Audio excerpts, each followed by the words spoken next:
Hey guys, Sean here. Welcome to the F1 Word and to the Brazilian Grand Prix debrief. Have you recovered from yesterday yet? What an absolutely awesome race. We had close racing throughout the field, a real mix of strategies in a final, 10, 15, 20 laps that were absolutely insane. And we even got a couple of underdog stories thrown in there as well. Let's jump into it then, starting with the race results, and it was Max Verstappen who took the win, with Pierre Gasly finishing second and Carlos Sainz ending up third. More on those three shortly. But who would have predicted that podium at the start of the weekend? Incredible stuff. It was a brilliant result for Alfa Romeo and a much needed lift for them as Kimi Raikkonen was bumped up to fourth and teammate Antonio Giovinazzi to fifth. Kimi could have actually ended up on the podium as well, but Sainz was able to fend him off in the closing stages to stay ahead, despite being on older tyres and a one-stop strategy. But I don't think Alfa will be too disappointed, as that is their best result of the season by quite a way, really. And both drivers deserve a lot of praise for their performances, and what a way to celebrate signing a new deal for Gio. Daniel Ricciardo somehow ended up in sixth despite contact and a penalty, and again that's something I'll go over quickly later. Lewis Hamilton was handed a post-race penalty, dropping him to 7th, with Lando Norris coming home in 8th place. And how good was he early on? In those first few laps, Lando was going wheel to wheel with Leclerc and had a properly good fight with Ricciardo too. Once again proving that he has no fear when it comes to taking on the big boys. He's had such a good rookie season. I don't remember seeing an awful lot of Sergio Perez, if I'm being totally honest, but he managed to pick up a couple of points for 9th. But he did say post-race that he was struggling with a lack of straight line speed, and that was why he appeared to struggle for pace at times. Still though, it's 2 more points on the board, and the final point of the day went to Daniel Kvyat. Pretty good drive from him as well actually, because he started down in 16th place.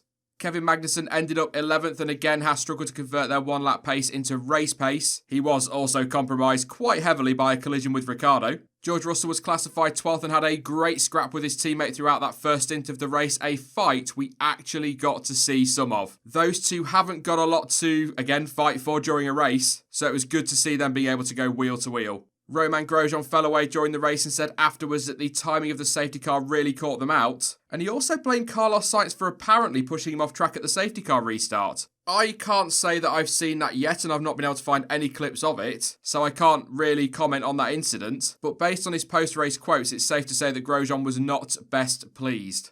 Alex Albon ended up being classified 14th, more on him later, with Nico Hülkenberg 15th, and he was handed a 5-second penalty for overtaking before the start-finish line at the safety car restart. Bit of a rookie error there, and Robert Kubica came home in 16th, and he was also given a penalty, this time during the race, but more on that later as well. And your retirements list, although some of these are still classified but they didn't actually finish the race, are Sebastian Vettel and Charles Leclerc. Yes, I will be talking about them in a bit, surprise, surprise. Lance Stroll, who ran over some debris from the Ferrari collision and that caused damage to his car and forced him to pull over, and Valtteri Bottas, who had smoke coming from the back of his car for a full lap before he finally pulled over to retire. A mechanical issue for a Mercedes, not often we see that. The team have since said that it was a loss of oil pressure, although I will say quickly, I do wonder if overheating played its part. It is something he was struggling with during the race, and perhaps it could have been avoided if he'd not been stuck behind a Ferrari for so long. But anyway, the official line from the team at time of recording is a loss of oil pressure.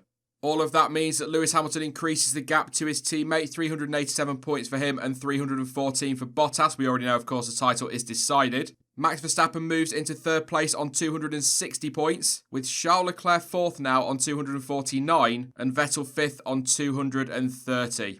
Pierre Gasly jumps back up into 6th place in the Drivers' Championship on 95 points and is tied with Carlos Sainz, also, of course, that's what tied means, on 95 points. Come on, Sean. And Alex Albon is 8th on 84, with Daniel Ricciardo 9th on 54, and Sergio Perez has 46 points in 10th place. For what it's worth, by the way, Lando Norris is just 1 point further back in 11th, and Kimi Raikkonen is just 3 off 10th place on 43 in 12th.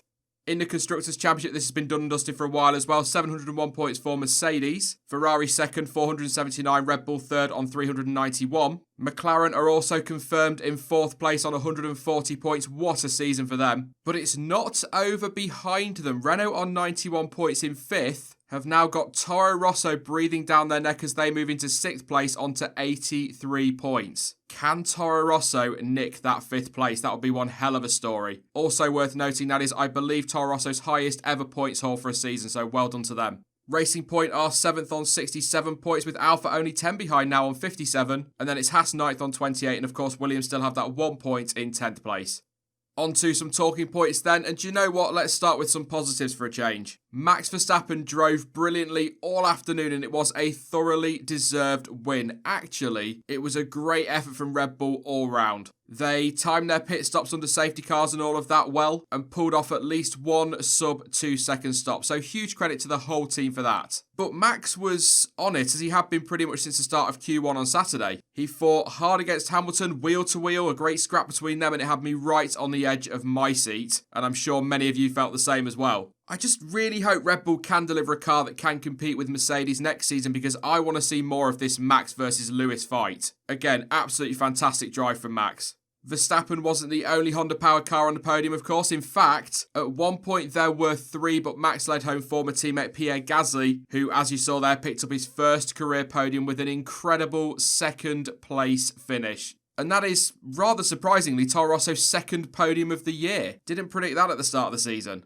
I did read an interesting stat yesterday as well, and Toro Rosso have got more drivers on the podium this season than Red Bull have managed to. Of course, Verstappen is the only one at the main team, if you like, who has stood on the podium, whereas at Toro Rosso, they've had 2 drivers stood up there, and they are Kvyat and Gasly. Just some random info I thought I'd throw in there for you. I know it's an obvious stat, but it just hadn't occurred to me.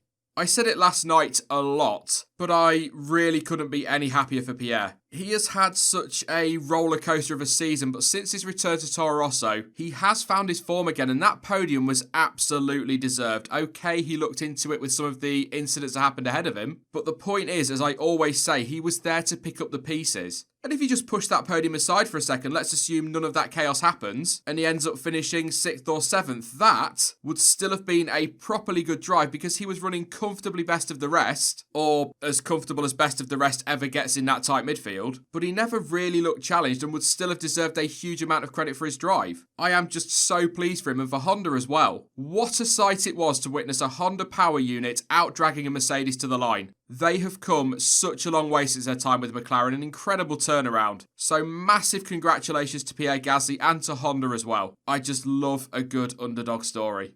And it didn't end there, of course. Finally, for the top 3, Carlos Sainz got his first podium, the second driver of the day, to pick up their maiden podium finish. There is a downside. Unfortunately, he didn't get to stand up there for the actual ceremony, but the scenes after all of these stewards' investigations had finished and the penalties had been handed out were awesome. The whole team were up on the podium celebrating Sainz's first ever podium and McLaren's first podium since 2014. It was a great sight. So again, massive congratulations to all of them. I've got to say though, it was a nervy wait post-race, wasn't it? Lewis Hamilton was given that 5-second penalty, which of course promoted Carlos to the podium in the first place. But Sainz was himself under investigation for allegedly using DRS under yellow flags, as a number of other drivers were apparently. However, following what felt like a fairly lengthy investigation, an eternity almost, he was cleared and was able to keep his first podium finish. And one last thing on Sainz, by the way, because I feel like this has got lost in all the excitement of seeing him getting that 3rd place. He started 20th on the grid and still finished 3rd. And you know, yeah, again, like I said with Gasly, with all the chaos and that and getting a little bit lucky, forget that for a second because post-second safety car, he was sat P7, which in itself was an incredible comeback drive from the back of the grid. I'm not even kidding when I say this. As soon as I finish this debrief, I'm going to watch that race again. It was absolutely brilliant. Great stuff. On to some of the incidents in the race, starting with the big one really, and that was the collision between the 2 Ferraris. So in case you missed it, Charles Leclerc made a super move up the inside of Sebastian Vettel at turn 1, but Seb had the DRS to try and make the place back at turn 4. However, as they made their way down that straight, the 2 made contact, causing Leclerc's front left to just, well, disintegrate really, and also left Vettel with a puncture. That saw both drivers retire more or less immediately. The stewards had a look at it unsurprisingly, but took no action as neither driver was apparently predominantly to blame. I'm not sure how many times I've watched that incident back now, but it's a lot, and my view has not changed from yesterday. From every single angle, Vettel moves left towards Leclerc, and that is ultimately what caused the contact. For me, that is 100% Seb's fault. I mean, I'm baffled by a lot of things, but I don't quite understand why some feel Leclerc has to take some of the blame. He literally doesn't move at all. He's driving in a straight line. And if the reason people are slapping him with some of the blame is because he doesn't move to avoid Vettel, then that just proves that Seb was to blame. If a driver is expected to move to avoid contact with his teammate whilst they are both driving down a straight, then yeah, 100% on Vettel that one. Also, it was a freak incident, by the way, and most of the time that kind of contact would not result in that kind of damage, if any damage at all. But the fact is it did, and it wouldn't have happened had Seb not moved to the left. That is the reason why I'm reluctant to call it a racing incident. And by the way, I kind of touched on this last night and I was pondering it post-livestream as well, but with both drivers retiring, a penalty was not going to make any difference in the end. So I do wonder if the stewards just thought, I don't know, let's leave the team to sort this one out. That is just pure speculation, but I reckon if that crash had been between Vettel and, well, any other driver from any other team, he probably would have been given a penalty regardless of whether he finished or not. I don't know, like I say, I'm just pondering.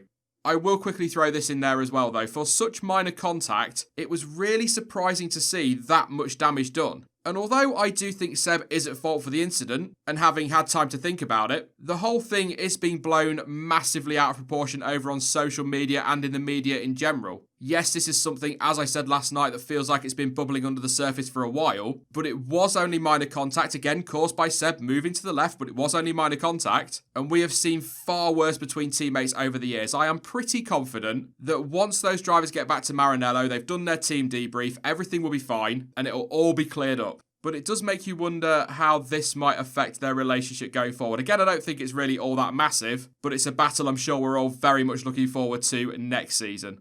The other big incident, if you like, was that late collision between Lewis Hamilton and Alex Albon. Lewis was pretty much on it right from the second restart and made his way swiftly past Gasly before taking on Albon. The two made it to turn 10 with Albon leaving the door wide open, allowing the Mercedes to have a go. And Lewis Hamilton is always going to have a go in that situation. He's a racing driver. Any driver would. However, that gap quickly disappeared. The two collided, causing Albon to spin, and it left Hamilton with front wing damage as well. The stewards investigated that one and eventually gave Lewis a 5-second penalty, which, as I've already covered, promoted Sainz to third and dropped Hamilton to 7th.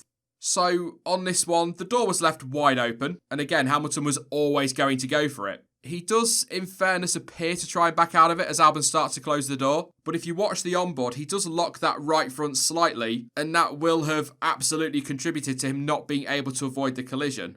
I have to agree with the stewards though, and I think 5 seconds seems to be about fair, especially when you look back at the Ricciardo Magnussen incident, which I'll cover in a moment. You'd have to say if that's a penalty, then the Hamilton-Albon one is also a penalty. But also, minutes after the race, Lewis stood in parc fermé and said, live on TV, that essentially it was his fault, he was to blame, and he apologised to Albon for it. So that really just confirms it and probably makes the stewards' jobs a little bit easier. And Hamilton does deserve credit for coming out and being open about that. He could have easily claimed that Albon slammed the door shut, and there was no space there whatsoever, which is what we often hear from drivers. So again, credit for that one.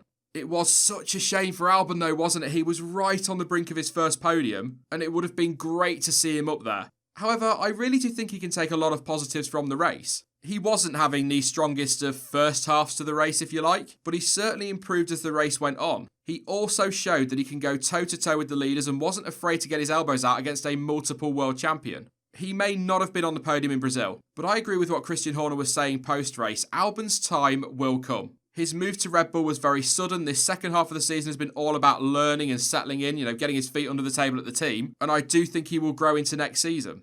What I do find fascinating though, and you know I love stuff like this, Gasly couldn't get a podium with Red Bull, he got dropped for Albon and then scored his first podium in a Toro Rosso. You just couldn't write this stuff and it is so F1. One last thing on Hamilton actually, I was surprised that Mercedes took the decision to pit him when the safety car came out following the Ferrari collision. There were only a handful of laps left, and there was even some talk that with 3 cars to clear and a load of debris on track, the race could even finish under caution. It was a risk, a risk that looked to be paying off to be fair before the contact with Albon, but I just thought I'd throw that little pondering in there and see what you guys think. Let me know in the comments. Were you surprised to see Mercedes make that call?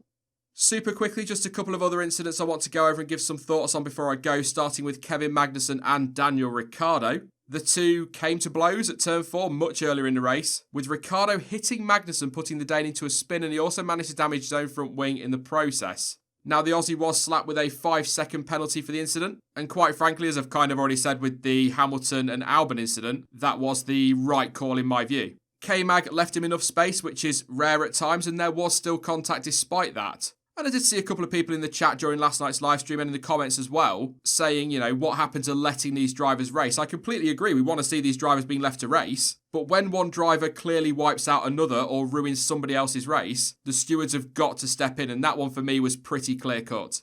Robert Kubica was another driver handed a penalty, with the stewards deciding that he was released unsafely into the path of Max Verstappen during the first round of pit stops because, quite frankly, he was. That was a slam dunk penalty for me. At the end of the day, Max had to get off the throttle and swerve to avoid contact with the Williams, who, as soon as he left the pits, and this is the bit I don't get, had to move out of the way to be lapped anyway. I know that Williams have still got their own race to run, but it seemed unnecessary for them to release him at that point, only for him 30 seconds later to have to get off the throttle and let him go and lose time. Also, as Dan pointed out last night, it was a bit odd to see Kubica swerve into that fast lane towards Verstappen. Usually the team at the end of the pit lane just drives straight out of the box, or at least for a short while anyway. And I'm not blaming Robert for that at all. I don't think, despite the fact he got the penalty, he can take too much blame in this one, because ultimately he saw the green light and went. As far as he was concerned, the pit lane was clear and he was free to go. It was a team error, or as Dave Robson referred to it in the team's post-race quotes, I love the way he's done this. It was, quote, an aggressive pit stop release. You're not kidding.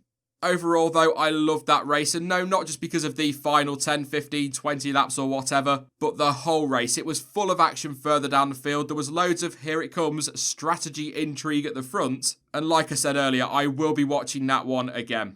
Next up is Abu Dhabi, and unbelievably the final race of 2019. This season has absolutely flown by. Fingers crossed we get an epic finale at Yas Marina. That is it then for the Brazilian Grand Prix debrief, but as ever there is a poll at the top right of the screen where you can rate the race, and you can also let me know your thoughts on the weekend down in the comment section. Now, I will be back soon with more content as ever, but in the meantime, don't forget that you can of course follow me over on social media, and all of the links you need for that are in the description down below. But as ever, thank you for watching. I've been Sean, this has been the F1 Word, and until next time, goodbye.